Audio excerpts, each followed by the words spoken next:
Hello बच्चों, कैसे हो? आपका स्वागत है त्रिपाण स्टडी सेंटर में। आज जो आपके समक्ष टॉपिक प्रस्तुत हुआ है कई मानने में काफ़ी महत्वपूर्ण है हर एक एग्जाम व्यू से। ठीक है, इसमें हम हर एक बात पे विस्तार पर चर्चा करेंगे और वो सारे जो है पहलू पर विचार करेंगे जो अब तक अछूता था। तो चलिए देखते हैं हमारा आज टॉपिक क्या है। कहते हैं समय का चक्र ऐसा होता है जो किसी भी देश को बदल के रख देता है। कहते हैं कुछ घटना घटती है तो उससे कुछ अच्छा भी होता है तो कुछ बुरा भी होता है। कहते हैं कोई भी घटना हमेशा बुरा ही नहीं होती है और कोई घटना सदैव अच्छा ही नहीं होता है। भारत में जब ब्रिटिशों ने अपना कब्जा जमाया और भारत को अपना कोलिज्म बनाया, उपनिवेश बनाया, तब किसी ने नहीं सोचा था कि भारत में जो बुराई होगी उसका अंत होगा। तो कहते हैं ना कहीं से जो है सूत्रपात होना ही था। कहते हैं इस समय देखा जाए तो भारतीय जो है समाज में सब बहुत ही कुप्रथाओं ने अपने कदम को जो है जमा रखा था और इन कुप्रथाओं के कारण महिलाओं को बहुत ही कष्ट सहना पड़ता था और इस कष्ट से कहते हैं महिलाएं त्राह रही थी। तो शायद ब्रिटिश का आगमन उनके लिए शुभ था और ऐसे बहुत से समाजी बुराइयों को उन्होंने अंत किया जो हमारे समाज में उस समय अपना जड़ मजबूत कर चुका था और उसको ख़त्म करना भी ब्रिटिश के लिए महंगा पड़ा, क्योंकि इससे भारतवासी ये समझ गए कि अंग्रेज जो है उनके कल्चर, उनके जो है कस्टम में पार्टिसिपेट कर रहे हैं और इससे उनका जो है धर्म भ्रष्ट हो जाएगा और इन कारणों के कारण उनको भी जो है भारत खोना पड़ गया। तो इंडिया को भी कुछ मिल गया, इंडिया के लोगों में भी समझ में आ गई कि जो कुप्रथाएं हमारे समाज में फैली है वो उचित नहीं है। तो देखा जाए तो दोनों तरफ से जो है फ़ायदा ही हुआ, लेकिन फ़ायदा मेन जो हुआ वो हमारे समाज में औरतों के साथ हुआ जो उस समय बुरा उनके साथ हो रहा था। इसी के ऊपर हम प्रकाश डालेंगे। हमारा टॉपिक जो है समाज और संस्कृति पर ब्रिटिश प्रभाव। अब देखिए ब्रिटिश का जो है समाज और संस्कृति पे क्या प्रभाव पड़ा और इससे क्या फ़ायदा हुआ और क्या नुकसान हुआ, ये काफ़ी महत्वपूर्ण टॉपिक रहेगा।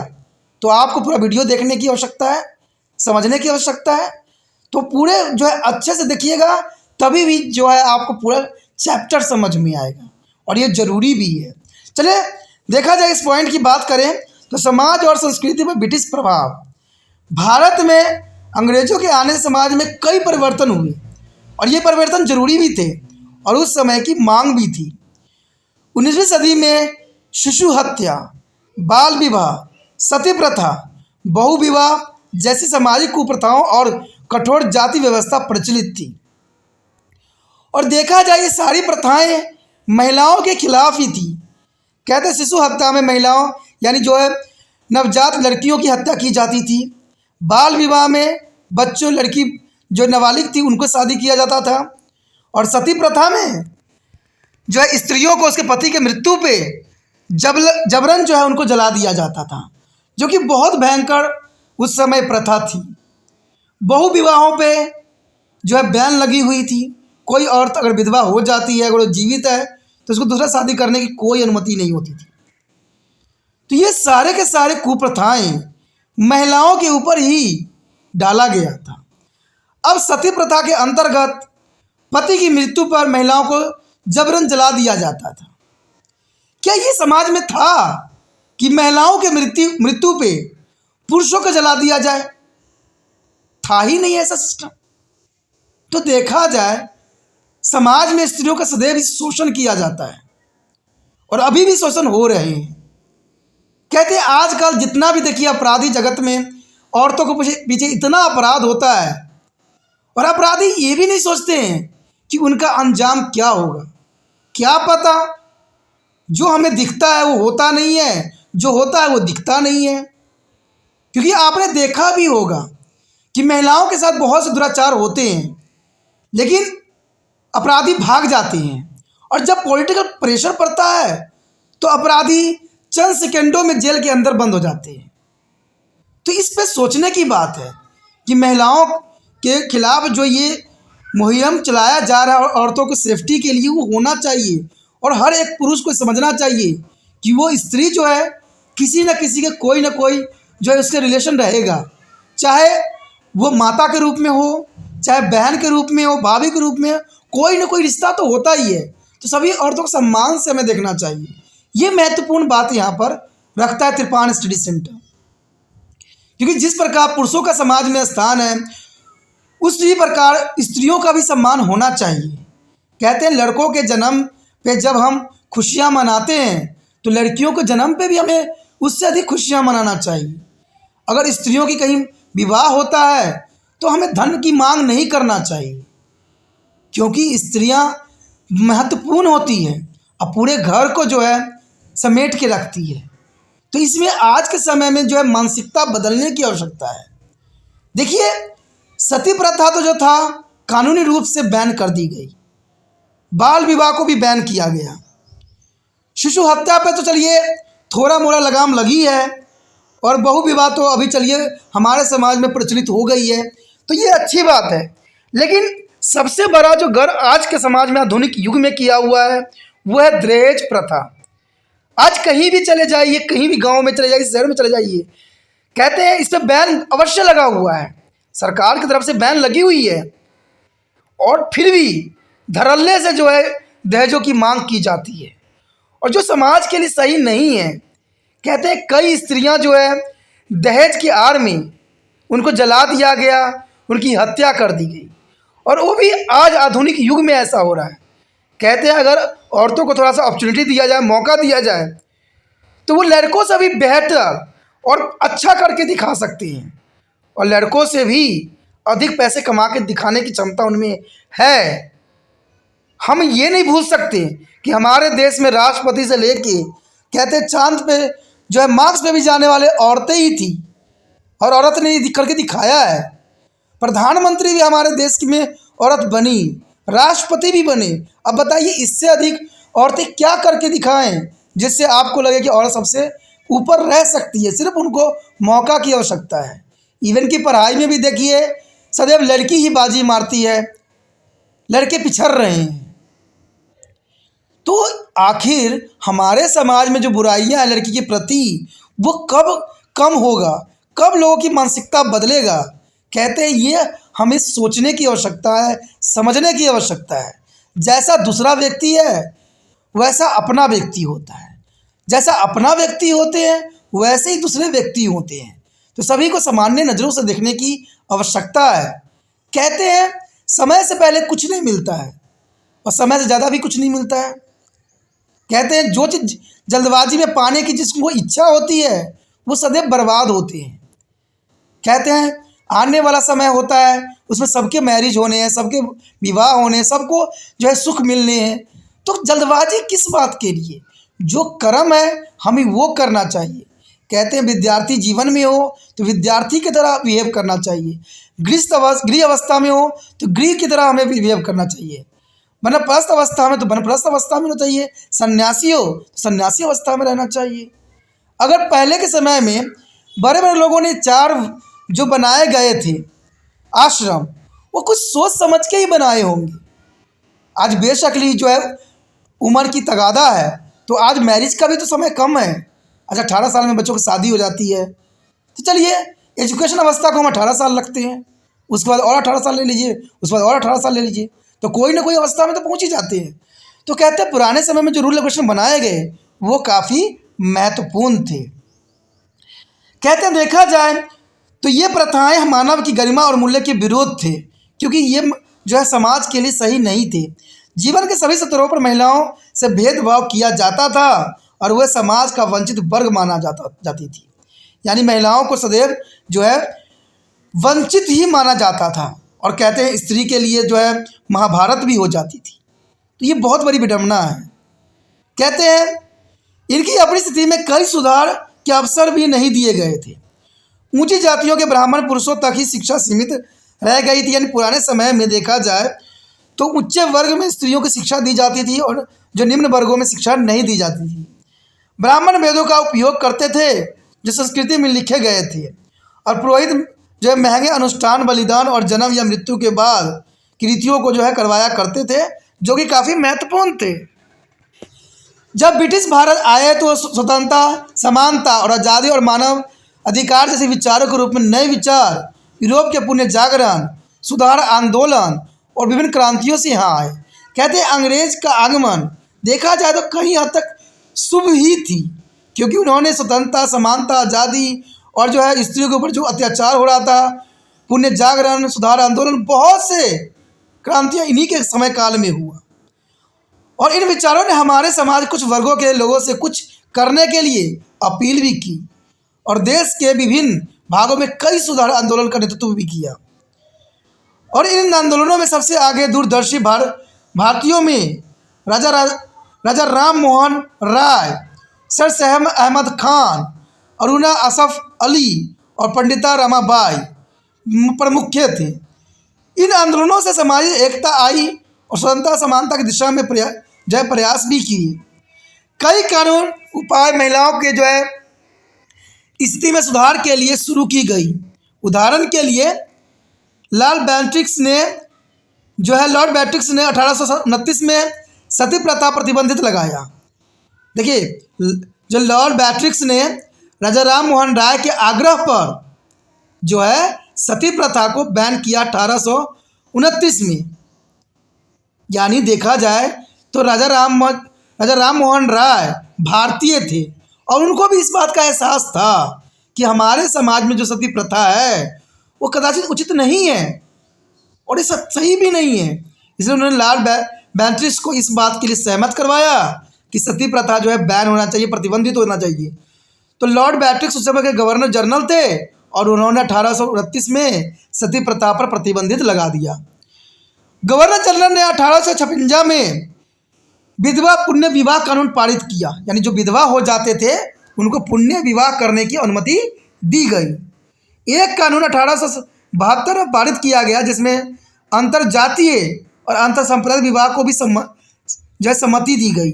इसका अर्थ तो ये हुआ कि 1872 में अंतरजातीय यानी जाति से बाहर जाके मैरिज करने का प्रावधान बनाया गया, जो आज के समय में देखा जाए तो ये धड़ल्ले से चल रही है, हर जगह हो रही है। वो अच्छी भी है, समाज मिलता है, समाज एकजुट हो रहा है इससे। 1929 में सदा अधिनियम के पास करके बाल विवाह पर रोक लगाई गई। बाल विवाह उस समय बहुत बड़ी कुप्रथा थी। एक अधिनियम पारित किया गया कि 14 वर्ष से नीचे आयु की लड़की और 18 वर्ष से कम आयु के लड़कों की शादी अवैध माना जाएगा, जो कि ज़रूरी है। और ये आज के समय में एजुकेशन को देखते हुए लड़कियों की जो है शादी का उम्र को जो 18 वर्ष कर दिया गया है और लड़कों को जो है 21 वर्ष कर दी गई, जो कि सही भी है। सभी आंदोलनों ने जाति व्यवस्था और विशेष रूप से जो असभ्यता की प्रथा की आलोचना की। असभ्यता का मतलब होता है अनटचबिलिटी। हमारे समाज में अनटचबिलिटी जो थी बहुत बड़ी कुप्रथा थी और इसे समाज की जो है काफ़ी हद तक जो है लोगों पे को जो है भेदभाव की दृष्टि से देखा जाता था। कहते हैं अनटचबिलिटी की जो भावना थी एक इंडिया में ही नहीं पाया जाता है, हर एक कंट्री में बखूबी देखने को मिला है और इसे आप अनभिज्ञ नहीं हो। आपने 9th में पढ़ा भी होगा, ठीक है, CBSE में है नेल्सन मंडेला चैप्टर, जो नेल्सन मंडेला वो इन्हीं बातों की तरफ उजागर कर रहा है। अगर आप BA आगे करोगे तो BA में भी बहुत से चैप्टर हैं जो अनटचबिलिटी डिस्क्रिमिनेशन के ऊपर है, ठीक है। तो बहुत से BA में इंग्लिश में चैप्टर दिए गए डिस्क्रिमिनेशन के ऊपर, तो आप पढ़ोगे तो जानोगे कि अनटचबिलिटी की भावना सिर्फ भारत में नहीं है, हर देश में देखने को बखूबी मिलता है। समाज सुधारकों के इस प्रयासों के प्रभाव समाज सुधार और धार्मिक संगठन में एक राष्ट्रीय आंदोलन में जो है स्पष्ट देखा जा सकता है। महिलाओं के बेहतर शिक्षा, व्यवसाय और सार्वजनिक रोजगार के अवसर भी मिलने लग गए थे, क्योंकि महिलाएं जो थी हर क्षेत्र में अपना दबदबा बनाने में सक्षम हो गया। और इसका एग्जाम्पल आज के समय में से ही नहीं है, पुराने समय से है। और इसका बाद आपको जो अभी मैं पिक्चर दिखाऊंगा वो भी आपको ये बात दर्शाएगा। कहते हैं अगर इंडियन नेशनल आर्मी यानी NIA की जो है कैप्टन लक्ष्मी सहगल, जो कि एक लड़की थी, कैप्टन कौन थी? लक्ष्मी सहगल, और उन्हीं में ही सुभाष चंद्र बोस भी थे। आप सब देखिए, एक कैप्टन लड़की को बनाया गया, लक्ष्मी सहगल का। तो इसका मतलब है कि लड़कियों की स्थिति उस समय मजबूत थी, लड़कियां हर क्षेत्र में सक्षम थी। और एग्जाम्पल देखिए, सरोजिनी नायडू, एनी बेसेंट, अरुणा सालफ अली और कई अन्य महिलाओं की स्वतंत्रता संग्राम के अत्यंत जो है महत्वपूर्ण भूमिका रही, और इनकी भूमिका को जो है नज़रअंदाज भी नहीं किया जा सकता। अब देखिए वो चित्र जो कि उस समय खींची बताई गई, जिस समय महिलाओं को जो है इन प्रथाओं से गुजरना पड़ता था। अब इस पिक्चर में आप देख सकते हो कि इतने सारे पुरुष के बीच में जो एक महिला है, ठीक है, और साथ में सुभाष चंद्र बोस की भी तस्वीर आपको दिख रहा होगा। तो सोचिए, एक महिला को कैप्टन बनाया गया उस समय, ये बहुत ही महत्वपूर्ण बात थी कि महिलाओं को सदैव ही आरक्षण दिया जाता है, और महिला ये करके भी दिखाती है, और महिला करने में सक्षम है। इवन कि अगर आज के समय में देखा जाए तो आज के समय में महिला ने बहुत तरक्की कर लिया, चाहे कहते हैं अंतरिक्ष में जाने वाली बात हो, किसी भी देश के राष्ट्रपति बनने वाली बात हो, प्रधानमंत्री बनने वाली बात हो, फाइनेंस मिनिस्टर बनने वाली बात हो, कोई भी मंत्री हो, चाहे चीफ मिनिस्टर हो, हर क्षेत्र में महिला ने अपना जो है परिचय दिया है। इवन कि भारत में भी देखिएगा, हर क्षेत्र में महिलाओं ने इसका परिचय जो है बखूबी दिया है। उसके पश्चात हमारे समक्ष है सामाजिक और संस्कृति नीति। आखिर सामाजिक और संस्कृति नीति किस प्रकार की थी? कहते हैं ब्रिटिश विशाल लाभ कमाने की नीयत से भारत आए थे, इसमें कोई दो राय नहीं है। ब्रिटिश का मकसद यही था कि भारत में वो जो है अच्छे से अच्छे कमाई कर सके, और इसका अर्थ है कि बहुत सस्ती दरों पर कच्चे माल को खरीद कर और तैयार माल की बिक्री अधिक कीमत पर करके लाभ कमाना ही उनका मेन पेशा थी। क्योंकि भारत से कच्चे माल खरीदते थे और उसी मालों को जो है बना के दोबारा तैयार करके भारत में ही महंगे कीमत पे बेचते थे।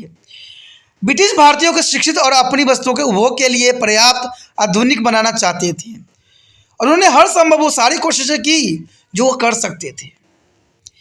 एक सीमा तक वे ब्रिटिश हितों के लिए हानिकारक साबित नहीं हो कुछ अंग्रेजों को मानना था कि पश्चिम विचार आधुनिक और बेहतर थे। देखिए, सबका अपना विचारधारा होता है, तो कुछ अंग्रेज़ों का विचारधारा था कि अंग्रेज जो है काफ़ी आधुनिक और बेहतर है, और कुछ का मानना था कि यह हानिकारक है, जबकि भारतीय विचार पुराने और निम्न सतर थे। वास्तव में सच नहीं है। भारत के पास पारंपरिक ज्ञान उस समय थी, बेशक ये आधुनिक ज्ञान नहीं थी, लेकिन भारत में भी लोग जीवन जी रहे थे, हर तरह की चीज़ें जो हो रही थी, यानी भारत में भी उन सभी चीज़ों की जो है ज्ञान थी जो अंग्रेज़ों के पास थी। लेकिन देखा जाए तो ये उस समय कारगर से लागू नहीं थी। भारत के पास पारंपरिक ज्ञान थी जो आज भी प्रासंगिक है, और इस समय इंग्लैंड में रेडिकल्स का एक समूह था जो भारतीयों की दिशा में एक जो है मानवतावादी विचारधारा रखते थे, जो कि जरूरी भी था। वो चाहते थे कि भारत आधुनिक विज्ञान की प्रगतिशील दुनिया का एक भाग बने, लेकिन ब्रिटिश सरकार भारत को तेज़ी से आधुनिकीकरण के प्रति से सतर्क हो गई, क्योंकि यहाँ जरूरी इंपॉर्टेंट बात है, ब्रिटिश सरकार भारत की तेज़ी से आधुनिकीकरण के प्रति सतर्क हो गई, और अंग्रेज़ों ने यह जान लिया था कि अगर धार्मिक विश्वासों और सामाजिक रिवाजों में ज़्यादा हस्तक्षेप किया गया तो लोग प्रतिक्रिया करेंगे, और यही हुआ। अंग्रेज़ इस बात को जानते थे कि अगर भारत में जो है लोग गुलामी सह सकते हैं, दो रोटी खा सकते हैं, लेकिन अपने धार्मिक और सामाजिक रीति रिवाज को छोड़ नहीं सकते। तो ये बात अंग्रेज भी भली भांति जानते थे। वे भारत में अपने शासन को स्थायी बनाना चाहते थे और लोगों के बीच कोई भी प्रतिक्रिया नहीं चाहते थे। इसलिए यद्यपि अंग्रेज सुधारों की बात करते थे, पर वास्तव में उन्हें आधे अधूरे मन से कुछ कदम ही उठाते थे, क्योंकि उनके कदम से भारत में जो अफवाह फैल जाती। इवन कि जब रेल चलाई गई तो भारत के लोगों ने ये सोचा कि हमारे भारत माता के ऊपर इतना जो है वजन वाले चीज़ चलाया जा रहा है, तो वो अंग्रेज के खिलाफ हो गए। जब अंग्रेज ने सती प्रथा का अंत किया तो इसके प्रति भी भारतीयों में रोष उत्पन्न हो गई, क्योंकि राजा राम मोहन राय सोचने वाले थे कि सती प्रथा सही नहीं है, लेकिन बाकी जो आम व्यक्ति थे वो सोचने वाले नहीं थे, और वो सती प्रथा को अपना प्रथा मानते थे। बाल विवाह को भी प्रथा मानते थे। तो ये सारी बात अंग्रेज भी जानते थे, लेकिन अंग्रेज इसको सुधारे बिना यहाँ पर जो है अच्छे तरह से राज नहीं कर सकते थे, क्योंकि जो भारतीयों में परंपरा होती थी वही परंपरा अंग्रेज को भी मानना पड़ जाता था उस समय। तो वो अपने ही दास्तां में कैसे पीस सकते थे, इसलिए उन्होंने कुछ सुधार भी किया जो कि उस समय जरूरी थी। उसके पश्चात है शिक्षा नीति। देखिए, शिक्षा नीति बहुत काफ़ी महत्वपूर्ण होती है किसी भी देश की प्रगति के लिए। अगर शिक्षा कमज़ोर हो तो वो उस देश का विकास होना संभव नहीं है, क्योंकि शिक्षा ये माध्यम है जो किसी भी देश को जो है चरम सीमा पर पहुंचा सकती है। तो कहते हैं ब्रिटिश ने भारत में अंग्रेजी भाषा शुरू करने में गहरी रुचि ली, क्योंकि अगर उनको इस देश में रहना है, इस देश में लंबी पैठ करनी है, तो यहाँ के लोगों के लैंग्वेज भी समझना ज़रूरी है और अपनी बात उन तक रखना भी ज़रूरी है। इसलिए अंग्रेज़ों ने शिक्षा भाषा को जो है अंग्रेजी भाषा को भारत में जो है शुरू करने की विचार रखा, और ऐसा करने के लिए उनके पास कई कारण थे। अंग्रेजी भाषा में भारतीयों को शिक्षा करना उनकी रणनीति का एक हिस्सा था, उनकी एक प्लान थी। भारतीयों को क्लर्क के रूप में जो है कम मजदूरी पर काम कराने को तैयार किया गया, जबकि उसी काम के लिए ब्रिटिश बहुत अधिक वेतन की मांग करते थे। अब देखिए, यही बात त्रिपान स्टडी सेंटर भी बोलता है बार बार कि अगर मान लीजिए कोई विदेशी फैक्ट्री भारत में आता है तो जितने भी बड़े पद होंगे वो कहते बाहरी देश वाले व्यक्तियों के होंगे, और भारत के वाले को क्या मिलेंगे? जॉब मिलेंगे, मजदूरी मिलेगा। तो देखा जाए तो वो भारत के नागरिकों का शोषण कर सकते हैं, जैसे पुराने समय में अंग्रेज भी करते थे कि भारत में सारे कार्य जितने भी होते थे बड़े बड़े अंग्रेज ही किया करते थे, लेकिन छोटे मोटे काम आम इंडियन को दिया करते थे, और उसी काम के लिए ब्रिटिश को अधिक वेतन दिया जाता था। तो आप समझ सकते हो कि कैसी परिस्थिति उत्पन्न हुई थी उस समय, और इससे प्रशासन का व्यय का भार भी कम पड़ा, क्योंकि ये रणनीति होती है। अब देखिए, कोई भी उद्योग वहाँ लगाया जाता है जहाँ पर कम कीमत पर जो है मजदूर प्राप्त हो जाए, और ये ज़रूरी भी होता है। इससे मालिकों का जो है आमदनी 4 गुना हो जाता है। उन्होंने भारतीयों का एक ऐसा वर्ग बनाया जो उनके प्रति वफादार थे। देखिए, ये बात तो जर्नल सी है। कोई अगर फैक्ट्री लगाता है, कहीं भी लगाता है, तो मालिक के प्रति वफादार होना स्वाभाविक बना देता है, और वो सारे कार्य करने लग जाते हैं जो उनके मालिक कहते हैं। तो सोचिए इस बात की, अगर भारत में बहुत सारी कंपनियां आएगी तो यहाँ के लोग तो मजदूर बनेंगे, सिर्फ विदेशी अंग्रेज बनेंगे, और भारत का फिर वही शोषण होगा। सबसे अच्छा यही है कि भारत का अपना फैक्ट्री हो, भारत का अपना उत्पादन सामग्री हो। भारत बेशक मशीन जब विदेशों से खरीदे, लेकिन सारे के सारे पोजीशन इंडिया वालों का ही हो, तभी इंडिया मैन्युफैक्चर करके उन्हीं सामानों को और अच्छा बेटर से बेटर बना के विदेशों में सप्लाई करे। इससे भारत की अर्थव्यवस्था मजबूत होगी। ये आइडिया कहते हैं जग कल्याण के लिए अच्छी है, लेकिन उनको यहाँ पर लेके आना, उनसे यहाँ पर काम करवाना, ये लगता है गुलामी की नई दास्तां की शुरुआत हो सकती है। इस वर्ग के भारतीय को ब्रिटिश के विचार और संस्कृति का प्रशंसा करना सिखाया। यानी देखिए, ये भी बहुत महत्वपूर्ण बात है कि जो अंग्रेजों के साथ में काम करते थे, जो वफादार हो गए थे, अब उन्होंने जो है ब्रिटिश विचारधारा और संस्कृति को काफ़ी प्रशंसा करते थे कि उनकी रहन सहन देखिए कितनी अच्छी है, उनका देखिए कैसा वो लोग करते हैं। तो वो उससे उन्होंने प्रशंसा करना सिखाया, और इसके अलावा वो ब्रिटिश माल के लिए बाजार को बढ़ाने में मदद भी करेंगी। उन्होंने देश में राजनीतिक अधिकार को मजबूत बनाने के लिए शिक्षा का उपयोग एक साधन के रूप में किया, क्योंकि शिक्षा अगर वो नहीं देते तो शायद यहाँ पर उनका पैठ नहीं बन पाती। ऐसा मान लिया है कि कुछ शिक्षित और भारतीय जनता में अंग्रेजी संस्कृति फैलाकर और वे शिक्षित भारतीयों की इस वर्ग के माध्यम से शासन करने में सक्षम होंगे, क्योंकि जनरल सी बात है, जब तक आप अपने विचारों को दूसरे के सामने प्रकट नहीं कर सकते, दूसरे के विचारों से अवगत नहीं हो सकते, शासन करना संभव ही नहीं है। ब्रिटिश केवल उन भारतीयों को नौकरियां देते थे जो अंग्रेजी जानते थे। अब देखिए, सारे क्षेत्र में अंग्रेजों का अधिकार था, और जो व्यक्तियों को अंग्रेजी नहीं आती थी उनको जॉब नहीं मिलती थी। जैसे अभी के समय देखिए, अगर आप क्षेत्रीय बात कोई बात लोगे, अगर आप जिस क्षेत्र में हो उस क्षेत्र का लैंग्वेज आपको नहीं आता है तो उस राज्य में आपको जॉब नहीं दिया जाएगा। आज का प्रावधान है, और उस समय का भी प्रावधान यही था। अब सोचिए, विचार कीजिए कि हम भी अंग्रेजों की ही नीति अपना रहे हैं। हम ये नहीं साबित कर रहे हैं कि हम भारत के वासी हैं, हम कहीं भी जॉब कर सकते हैं, हम कहीं भी अपना आगे बढ़ सकते हैं। आप जिस राज्य में हो, अगर दूसरे राज्य में जाके आपको जॉब करना है तो उस राज्य का जो जो है प्राइमरी भाषा बनाई गई है, जिनको उन्होंने भाषा बोलते हैं, जो वो आपकी शिक्षा में होना ज़रूरी है, नहीं तो आपको उस राज्य में जॉब नहीं मिलेगी। ये प्रावधान है।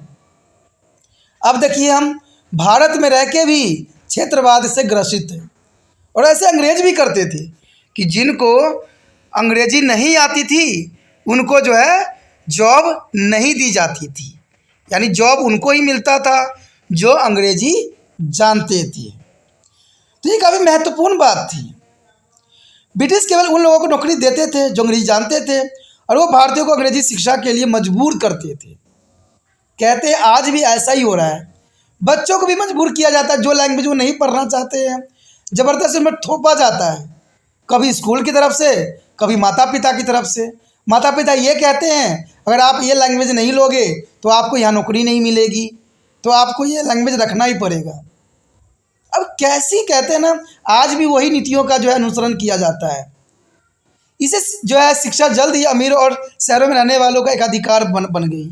तो जर्नल सी बात है, उस समय भी अंग्रेजों ने ये जो है अपना शासन मजबूत करने के लिए ऐसा किया। कहते हैं सारी बातें महत्वपूर्ण होती है, लेकिन कुछ बातें जो होती है वो इतनी महत्वपूर्ण नहीं रहती है। ब्रिटिश संसद ने 1813 में चार्टर अधिनियम जारी किया गया, जिसके द्वारा की भारत में जो है विज्ञान को बढ़ावा देने के लिए 1 लाख रुपए की राशि खर्च की जाएगी। यानी देखा जाए तो ब्रिटिश संसद ने 1813 में एक चार्टर अधिनियम जारी किया, इसके द्वारा जो है भारत में विज्ञान को बढ़ावा देने के लिए 1 लाख रुपये की राशि खर्च की जाएगी। आप सोचिएगा, 1 लाख राशि बहुत कम होती है, लेकिन अंग्रेज़ों के टाइम 1813 में ये करोड़ों के साथ कंपेयर किया जा सकता था। लेकिन जल्द ही विवाद हो गया कि कुछ लोग केवल पश्चिमी विचारों की वकालत खर्च चाहते हैं। अब देखिए, विवाद होना स्वाभाविक था कि विवाद हो गया कि कुछ लोग केवल पश्चिमी विचारों का वकालत पर खर्च करना चाहते हैं, यानी पश्चिमी शिक्षा बढ़ाने के लिए सरकार ने जो है पैसे की दान दी है। वहाँ दूसरे ने परंपरागत भारतीय शिक्षा पर अधिक जोर दिया। अब कुछ लोगों का विचार था कि भारतीय शिक्षा है उनको पे जोर देना चाहिए। कुछ लोगों ने शिक्षा के माध्यम के रूप में क्षेत्रीय भाषा का उपयोग करने की सिफारिश की। सबकी विचार, सबका सोच, कोई क्षेत्रीय भाषा के अंतर्गत है, कोई अंग्रेजी भाषा के अंतर्गत है, कोई भारतीय भाषा के अंतर्गत है। अब सोचिए कौन सी भाषा लोग अपनाएं और कौन सी भाषा को छोड़ दें। जबकि दूसरे अंग्रेज के पक्ष में थे, कुछ लोग जो थे अंग्रेज के पक्ष में भी थे, और इस भ्रम में लोग अंग्रेजी को एक माध्यम और अध्ययन के लिए एक विषय के रूप में अलग समझने में विफल रहे। पश्चिमी विचारों और साहित्य का शिक्षण केवल अंग्रेजी भाषा के माध्यम से करवाने का निर्णय लिया गया, और इस दिशा में जो है ब्रिटिश डिस्पैच 1854 ने अन्य निर्देश जारी भी किए। यानी 1854 में ब्रिटिश जो है डिस्पैच ने शिक्षा के ऊपर जो है एक निर्देश जारी किया। इसने भारतीय सरकार से कहा कि जनता की शिक्षा के लिए उसकी जिम्मेदारी लेनी चाहिए। यानी भारत सरकार से ये कहा गया कि जनता की शिक्षा की जिम्मेदारी भारत सरकार लेगी। और ब्रिटिश डिस्पैच ने के निर्देश के कारण कलकत्ता, मद्रास और मुंबई में 1857 में विश्वविद्यालय और सभी प्रांतों में शिक्षा विभाग स्थापित भी किया गया। प्राथमिक विद्यालयों की बजाय कुछ अंग्रेजी स्कूल और कॉलेजों को भी खोला गया। उन्होंने आम जनता की शिक्षा पर ध्यान नहीं दिया। यानी देखा जाए तो आम लोगों की शिक्षा पर ध्यान नहीं दिया गया। देखिए, बहुत काफ़ी महत्वपूर्ण बात है कि आम जनता की शिक्षा पर ध्यान नहीं दिया गया, और आज भी शिक्षा पर ध्यान नहीं दिया जा रहा है। आम लोगों की शिक्षा पे ध्यान नहीं दिया जा रहा है, और इसका सबूत कहते हैं डिसएडवांटेज ग्रुप वालों बच्चों के साथ हुआ है, और हर राज्य में हो रहा है। यहाँ पर देखिए 1 किलोमीटर की दायरा लिया जा रहा है। अब 1 किलोमीटर में जो बंदे किराए पर रह रहे हैं, जो थोड़ा सा मिडिल क्लास के होंगे, अमीर होंगे, उनको बच्चों को शिक्षा मिलेगा। और जो थोड़ा सा दूर दराज में रहते हैं, झुग्गी झोपड़ी में रहते हैं, जो स्कूल से कई किलोमीटर दूर हैं, उनको सिर्फ एक कहते हैं एक बेकार सा स्कूल जहाँ पर कोई शिक्षा ही नहीं मिलती है, वहाँ भेजा जाएगा। अब हो गया ना शिक्षा पर यहाँ पर भी राजनीति। कभी आपने बात सोचा है कि अमीर बच्चों का जो अमीर बाप के बच्चे जो होते हैं, बड़े बड़े मंत्री के बच्चे होते हैं, वो विदेश में जाकर शिक्षा प्राप्त करते हैं, प्राइवेट स्कूल में जाकर शिक्षा प्राप्त करते हैं, और यही मंत्री लोग जो होते हैं सरकारी स्कूल की शिक्षा की तारीफ कर रहे होते हैं। तो कभी आपने सोचा, उनसे पूछा है सवाल कि आप भी अपने बच्चों को सरकारी स्कूल में क्यों नहीं एडमिशन करवा देते हो? तब बात माना जाएगा, तब हम समझेंगे कि हाँ, ये जो शिक्षा की वकालत करते हैं कि सरकारी स्कूल में शिक्षा बहुत ही उत्तम है, तब त्रिपाठी स्टडी सेंटर ये बात मानेगा कि हाँ, उनकी बातों में कुछ बात है। कहते हैं सरकार हर जगह देखिए क्लिनिक खोला गया, हर जगह देखिए अस्पताल खोला गया है, सरकारी अस्पताल, लेकिन जब मंत्री लोग बीमार पड़ते हैं तो सबसे पहले उनको प्राइवेट हॉस्पिटल की याद आ जाती है। सरकारी हॉस्पिटल पे तो उनको कदम भी नहीं रखते, और रखते कब हैं? जब कुछ मुसीबत आता है लोगों पे, तो उनसे सांत्वना लेने के लिए वहाँ पर जाते हैं कि हम आपके साथ हैं, हम आपके साथ हैं। तो ये कैसी शिक्षा नीति है? क्या हम अंग्रेज की अनुसरण नहीं कर रहे हैं? अंग्रेज भी तो यही करते थे कि उच्च वर्ग को शिक्षा उत्तम होती थी और निम्न वर्ग की शिक्षा बहुत बेकार होती थी। आज भी आप चले जाओ कोई भी सरकारी स्कूल में, कहते हैं मैक्सिमम बच्चे जो होंगे हिंदी के सिवा अंग्रेजी उनको अच्छे से आती नहीं है। और सीबीएसई के रिजल्ट भी देख लो, मैक्सिमम बच्चे इंग्लिश में फेल होते हैं, वो भी किस कहाँ के? सरकारी स्कूल के। आखिर क्यों सरकारी स्कूल के क्यों फेल हो जाते हैं? क्योंकि उनका प्राथमिक एजुकेशन स्ट्रांग नहीं होती है। सरकारी स्कूल में अगर देखा जाए, अगर टीचर छुट्टी पे है तो बच्चों को ये कह देते हैं आप जाइए, आपके सर नहीं आए। लेकिन वही प्राइवेट में जाइए, अगर टीचर छुट्टी में है, दूसरे टीचर का प्रावधान कर दिया जाता है। तो जो राजनीतिक नेता जो है अपने आप को बहुत आगे कह रहे हैं कि शिक्षा में हमने बहुत कदम उठाया, शिक्षा के रिगार्डिंग वोट लेते हैं, तो वोट देने वाले भी महान हैं, और इस जो पढ़ाई की जो वकालत कर रहे हैं वो भी सर्वश्रेष्ठ महान है, और आने वाला देश जो होगा वो भी बहुत महान होगा। क्योंकि कहते हैं शिक्षा की नीति नीचे रहेगी, लोग तो कहीं अपना जीवन यापन कोई ना कोई रूप से करेंगे ही करेंगे। आज देखिए जितने भी व्यक्ति हैं, जितने भी अमीर बच्चे हैं, वो सारे के सारे अच्छे पोजीशन पर चले जाते हैं, क्योंकि उनको हाई फाई इंग्लिश आती है, अच्छे खासा उनका जीवन स्तर है। लेकिन जो सरकारी स्कूल में पढ़े होते हैं वो इक्का दुक्का बंदे अपनी मेहनत से दिन रात एक करके आगे बढ़ते हैं। मैंने कई बार देखे हैं एमबीबीएस में जो बच्चों के सिलेक्शन होते हैं वो अमीर घरों के होते हैं, पैसे वालों के होते हैं, गरीब घर के बच्चे का तो कुछ होता ही नहीं है। इक्का दुक्का का हो भी जाता है तो ये बेचारे कहते हैं उसको लीव ही कर जाते हैं कॉलेजों से, क्योंकि वहाँ पर भी उनको परेशान करने वालों की कमी नहीं है। तो शिक्षा का स्तर कैसे सुधरेगा? मैंने कई बच्चों को देखा है, वो बच्चे मेडिकल पढ़ भी लेते हैं, लेकिन वो क्या करते हैं, या तो एक लैब टेक्नीशियन बन जाते हैं, नर्स बन जाते हैं, या छोटे मोटे पद पे होते हैं। डॉक्टर उल्टा पुल्टा इलाज कर रहा था, वो बोलना चाहते हैं, लेकिन फिर भी वो कुछ नहीं बोल सकते क्योंकि उनका पोजीशन जो नीचा है। और आजकल जाओगे हॉस्पिटल में, डॉक्टर्स होंगे नेट से दवाई को रिसर्च कर रहे होंगे कि इनका कौन सा दवाई मैं दूँ, कौन सा दवाई लूँ। अब कुछ घटना घट जाएगा तो चलिए यहाँ से बाहर निकलिए, चलिए बाहर से निकालिए, सिक्योरिटी गार्ड को बोल देंगे निकालिए निकालिए इसको निकालिए। तो ये सिस्टम पढ़ाई के ऊपर ही है। कहते हैं बच्चे अगर एजुकेटेड होंगे, अच्छे होंगे, उनका वास्तविक ज्ञान होगा, तब जाके वो जो है अच्छा भारत का विकास होगा। जब बच्चे की एजुकेशन में ही कमी देखा जाए तो भारत विकास कहाँ से करेगा? क्योंकि हमने गाना भी सुना होगा आप लोगों ने, छोटे मोटे बच्चे तुम्हारी मुट्ठी में क्या है, मुट्ठी में उनकी तकदीर है। लेकिन तकदीर तो ये अमीर जो राजनीतिक नेता सब वो छीन रहे हैं। आम गरीबों के बच्चों का एडमिशन अच्छे जगह पर हो नहीं रहा, वो तरह तरह की नीतियाँ बना रहे हैं, तरह तरह की चीज़ें करते चले जा रहे हैं, जिससे आम लोग जो है पिछड़ते जा रहे हैं। महंगाई बढ़ रही है, तो महंगाई में इतने आप देखिएगा, किताब आप जाकर खरीद के देखिए, आपका होश उड़ जाएगा। एक आम गरीब बंदा जाता है ना, सोच में पड़ जाता है कि कौन सा किताब खरीदूँ और कौन सा किताब छोड़ दूँ मैं। बेशक सरकार ने प्रावधान कर दिया है, उनको फ्री दिया जाता है 8th क्लास तक, लेकिन वो 8th क्लास का क्या जो 10वीं में जाने के बाद भी बच्चे को अभी अ तक नहीं आ रहा है, तो वो 10वीं की पढ़ाई क्या, वो फ्री का किताब का क्या, जब इस एजुकेशन ही मजबूत नहीं है। सोचिए एवं विचार कीजिए इस बातों पे। कहते हैं बात बहुत सटीक है, बात बहुत महत्वपूर्ण है और ये ज़रूरी भी है।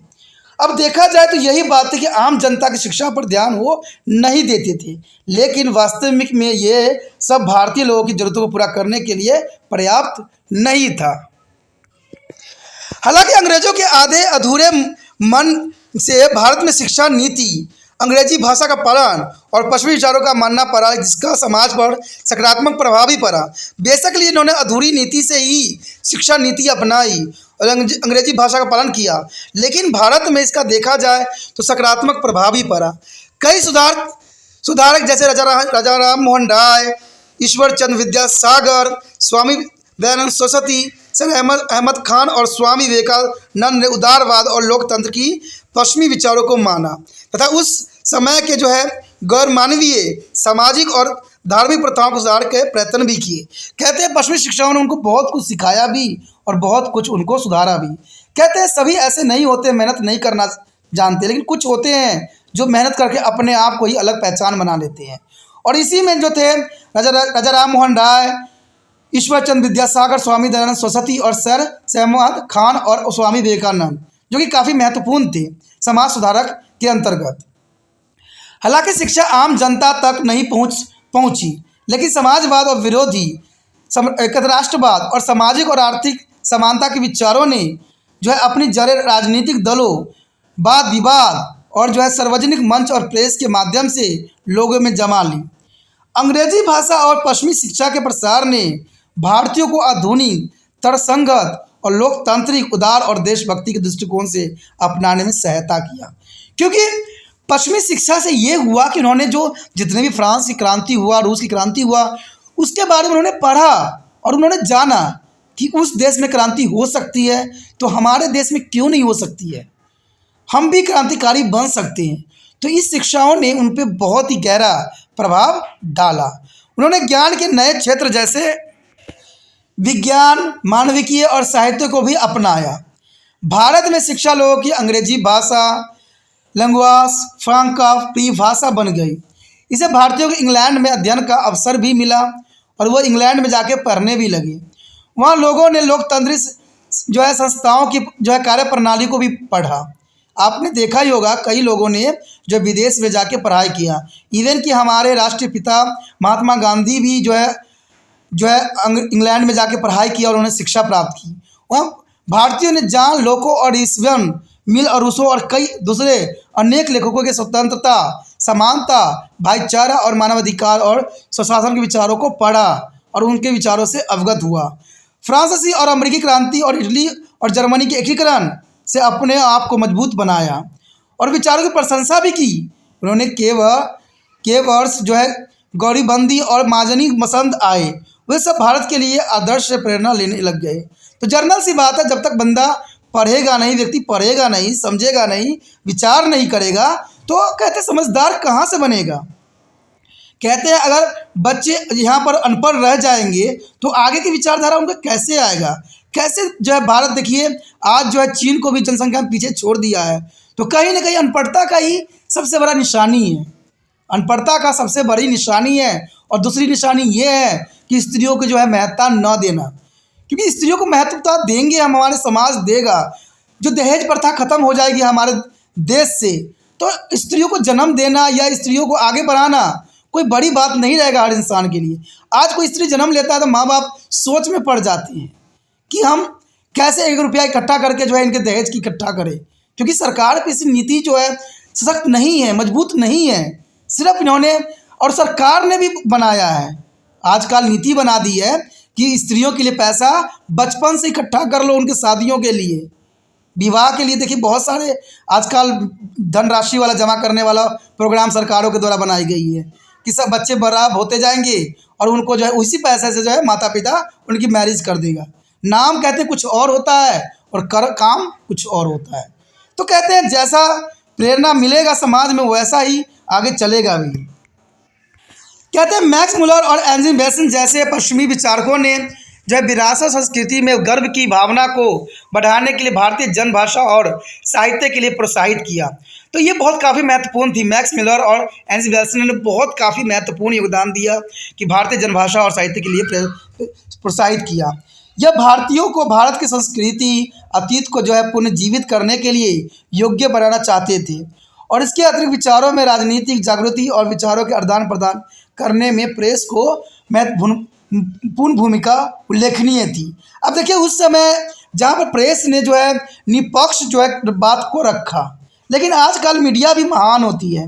आजकल मीडिया भी किसी न किसी राजनीतिक नेता के अंतर्गत ही गुणगान गा रही होती है, आपके समक्ष ही रहता है। कुछ न्यूज़ जो होते हैं एक की आलोचना करता है तो एक की प्रशंसा कर रहा होता है, तो प्रशंसा क्यों नहीं करेगा।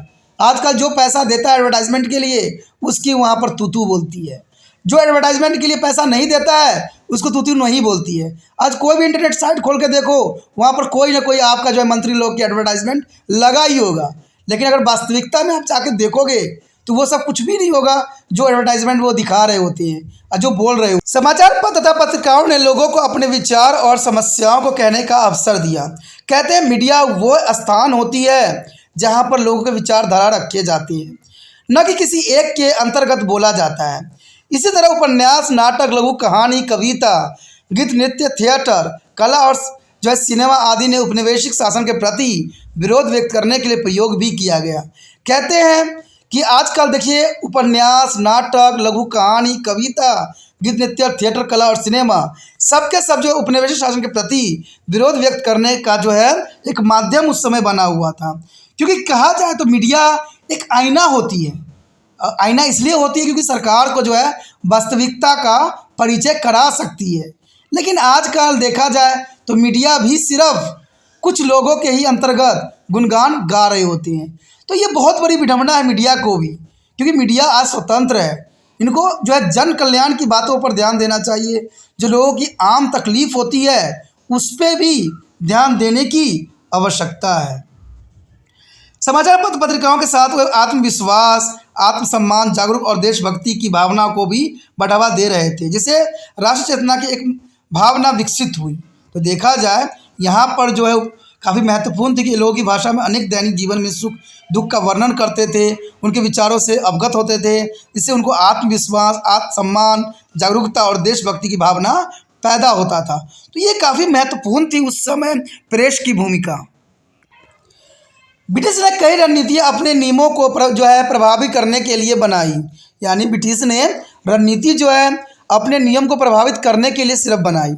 और आरंभिक समय में भारत में वेरन हेडिगन्स, विलियम जेम्स, जोनाथन डेकन आदि जैसे ब्रिटिश शासकों ने भारत के प्राचीन अतीत की महिमा को भी जाना और इन विद्वानों और प्रशासकों की एशिया की भाषा का भी ज्ञानी कहा गया।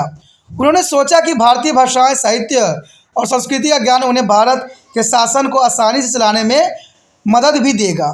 महत्वपूर्ण संस्था जो उनके प्रयासों से पहचान में आए वो थे वर्न हैगिन्स, जो 1781 द्वारा कलकत्ता में मदरसे की स्थापना किया। यह मदरसे की स्थापना जो थी वॉरेन हैगिन्स के द्वारा 1781 में की गई, जो कलकत्ता में था। बंगाल की एथलेटिक्स सोसाइटी की स्थापना विलियम जेम्स ने की 1784 में। बनारस में संस्कृति कॉलेज की स्थापना जोनाथन डेकन ने किया, जो कि 1794 में की, और फोर्ट विलियम्स कॉलेज की स्थापना 18वीं शताब्दी में की गई। कहते हैं विशेष रूप से जो है एथलेटिक्स सोसाइटी और फोर्ट विलियम्स कॉलेज भारतीय संस्कृति, भाषा, साहित्य अध्ययन का मुख्य केंद्र बन गया। पहली बार जो है प्राचीन संस्कृति के कालिदास जैसे लेखकों की महान कृतियों का अनुवाद अंग्रेजी के माध्यम में विश्व में जाना गया। अब देखिए ये महत्वपूर्ण थी कि अपना ज्ञान जो है विश्व को हमने दिया। उसके पश्चात है सुधार आंदोलन के प्रभाव। सुधार आंदोलन के क्या प्रभाव हुए? कहते हैं समाजी सुधार, धार्मिक सुधार आंदोलन ने राष्ट्रीय आंदोलन किस प्रकार नेतृत्व किया गया, ये काफ़ी महत्वपूर्ण प्रश्न है। सुधारकों के लगातार प्रयासों से समाज पर भारी प्रभाव पड़ा, क्योंकि कहते हैं कोई व्यक्ति बार बार प्रयत्न करे सफलता अवश्य मिलती है। इन्हीं बातों पर तिरपान स्टडी सेंटर भी जो सदैव ही प्रयत्नशील है अच्छे विचारधाराओं के लिए। और कहते हैं आज न कल तो आपको जरूर इस बात की ज्ञात होगा जो तिरपान स्टडी सेंटर बार बार दोहराता है। धार्मिक सुधार आंदोलन ने भारतीयों के मन में अधिक से अधिक जो है आत्मविश्वास एवं आत्मसम्मान और अपने देश के लिए गर्व की भावना डाल दी। इस सुधार आंदोलन से अनेक भारतीयों ने महसूस किया कि आधुनिक विचार और संस्कृति का भारतीय संस्कृति धारा में समेकित करके आत्मसात किया जा सकता है। उन्होंने देशवासियों को बताया कि सभी आधुनिक विचार भारतीय संस्कृति मूल्य के विरुद्ध नहीं है। तो बात भी सही है कि जो सही है वो सही है, जो गलत है उस गलत है। यानी आधुनिक विचार भारतीय संस्कृति और मूल्य के विरुद्ध नहीं है। कुछ ऐसे भी आधुनिक विचार हैं जो भारतीय संस्कृति और मूल्य के विरुद्ध बिल्कुल ही नहीं थे। आधुनिक शिक्षा की शुरुआत ने भारतीयों के जीवन के लिए एक वैज्ञानिक और तर्कसंगत दृष्टिकोण दिया। तो देखिए महत्वपूर्ण था कि देखा जाए तो आधुनिक शिक्षा ने भारतीय के जो जीवन में वैज्ञानिक और तर्कसंगत दृष्टिकोण दिया, लोगों को भारतीय के रूप में अपनी पहचान के लिए और अधिक जागरूक किया, जो अत्यंत जो है भारत के स्वतंत्रता आंदोलन में ब्रिटिश के खिलाफ एकजुट संघर्ष के लिए जिम्मेदार था। यानी कहते हैं शिक्षा, अंग्रेजी शिक्षा या सुधार आंदोलन, कहते हैं यही सब कारण बना ब्रिटिश का जो है जड़ उखाड़ने के लिए, क्योंकि इससे जो है भारत में सभी एकजुट हो गए, भाईचारे की भावना उनमें उत्पन्न हो गई और अंग्रेज को यहाँ से भागना पड़ा। उसके पश्चात हमारा अगला पॉइंट आता है ब्रिटिश प्रशासन और न्याय प्रणाली। ब्रिटिश प्रशासन और न्याय प्रणाली काफ़ी महत्वपूर्ण टॉपिक आया है। देखिए भारतीयों को ब्रिटिश शासन की नई प्रणाली की समायोजित करने में काफ़ी कठिनाई हुई और भारतीय राजनीतिक अधिकारों से वंचित थे, क्योंकि भारतीय राजनीतिक में जो है अधिकारियों से जो अधिकार उन्हें दिया गया था उनसे वो वंचित थे। राजनीतिक अधिकारों से भारतीय वंचित थे और ब्रिटिश अधिकारी उनसे जो है अवमानना के साथ व्यवहार करते थे, जो चाहते थे वो करवाते थे। भारतीयों को प्रशासनिक और सैन्य सभी उच्च पद से बाहर रखा गया।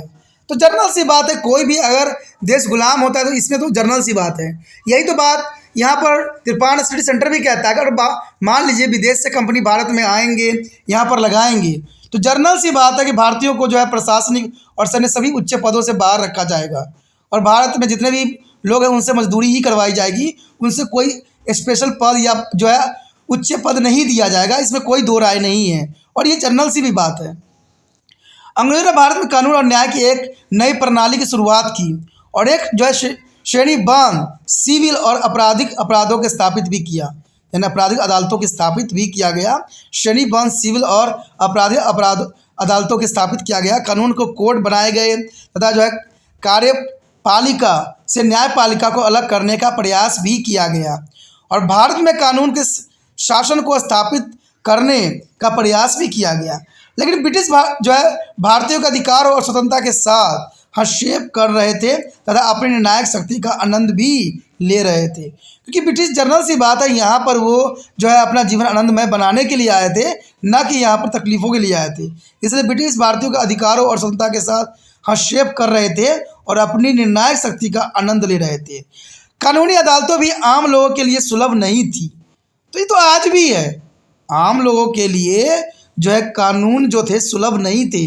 आज कोई भी आम व्यक्ति कानून से जो है गुहार लगाए, कहते हैं उनके चप्पल घिस जाएंगे, इसमें कोई दो राय नहीं है। और पुराने समय में भी यही होती थी कि आम लोगों के लिए जो है कानून सुलभ नहीं थे। न्याय एक महंगा मामला बन गया, क्योंकि न्याय हमेशा महंगा ही पड़ता है। कौन वकील कितने बड़े बड़े पैसे का जो है गठ दे और कौन जो है न्याय के लिए लड़े। आज तो कहते हैं न्याय सिर्फ अमीरों तक ही सीमित रह गया है। नई न्यायाधिकार प्रणाली भी यूरोपियंस तथा भारतीयों के बीच भेदभाव रखती थी। तो आज भी ऐसा ही है, कहते न्याय अधिकार प्रणाली भी यूरोपियन और भारतीयों के बीच भेदभाव रखना आम हो जाती है। तो इसी के साथ हमारा ये टॉपिक भी खत्म हो जाता है, जो कि काफ़ी महत्वपूर्ण थे। हमने हर एक पॉइंट पे जो है विस्तारपूर्वक चर्चा किया और हर एक पहलू पर जानने की कोशिश किया। कहते हैं दोस्तों कुछ बात सही होता है उसको हम इग्नोर नहीं कर सकते हैं। कहते हैं कुछ ना कुछ विचार जो होता है किसी न किसी माध्यम से कहते हैं वो निकल ही जाती है। तो ये बात ज़रूरी भी थी और इम्पोर्टेंट भी है, क्योंकि जो व्यक्ति देश से प्रेम करते हैं वो देश की चिंता में ही लगे रहते हैं। और चिंता करेंगे क्यों नहीं, क्योंकि उनको अपने देश से प्यार है और ये ज़रूरी है। कुछ लोग सिर्फ अपना मकसद पूरा करने के लिए सिर्फ दिखावा करते हैं और सिर्फ अपनी सिक्का चलाने में ही अग्रसर होते हैं और इसलिए वो कुछ भी करते हैं, सिर्फ जो है अपना सीट बचाने की कोशिश करते हैं। तो ये सब बातें महत्वपूर्ण यहाँ पर रहता है। ठीक है, अगर आपको ये वीडियो समझ में आई, अच्छी लगी, कुछ नॉलेज आया, अगर आप मन से त्रिपाण स्टडी सेंटर का हेल्प करना चाहते हो, मदद करना चाहते हो, तो ये काम आप इस कर सकती हो कि जितना हो सके इस वीडियो को शेयर करना है। और शेयर करने के लिए कुछ नहीं करना है, यूट्यूब से लिंक को कॉपी करने के व्हाट्सएप स्टेटस पर लगा देना है। देखिए दोस्तों, ये माध्यम है कि हम दूसरे बच्चे तक भी पहुँच सकते हैं। अगर आप इतना करते हो तो आप एक जग कल्याण के रूप में आपने एक महत्वपूर्ण कदम उठाया है। और कहते हैं अच्छी बातें फैलाने में सोचने की आवश्यकता नहीं पड़ती है, और गलत रास्ते पर चलने के लिए आपको 50 बार सोचने की आवश्यकता पड़ती है। ठीक है, और पहली बार वीडियो देख रहे थे, चैनल को सब्सक्राइब कीजिए और अपने मोबाइल में सेव कीजिए, क्योंकि आने वाला समय में बहुत इंपॉर्टेंट वीडियो आप तक पहुंचेगी। क्योंकि आपको पता ही है कि त्रिपाण सेंटर 8th से लेकर MA तक के बच्चों के लिए काफ़ी महत्वपूर्ण है। तो इसलिए चैनल को सेव कर लेने में ही आपका फ़ायदा है। सोचिए नहीं, जो रेड दिख रहा है सब्सक्राइब, उसको बटन दबाइए और अपने मोबाइल पर त्रिपाण सेंटर को सेव कीजिए।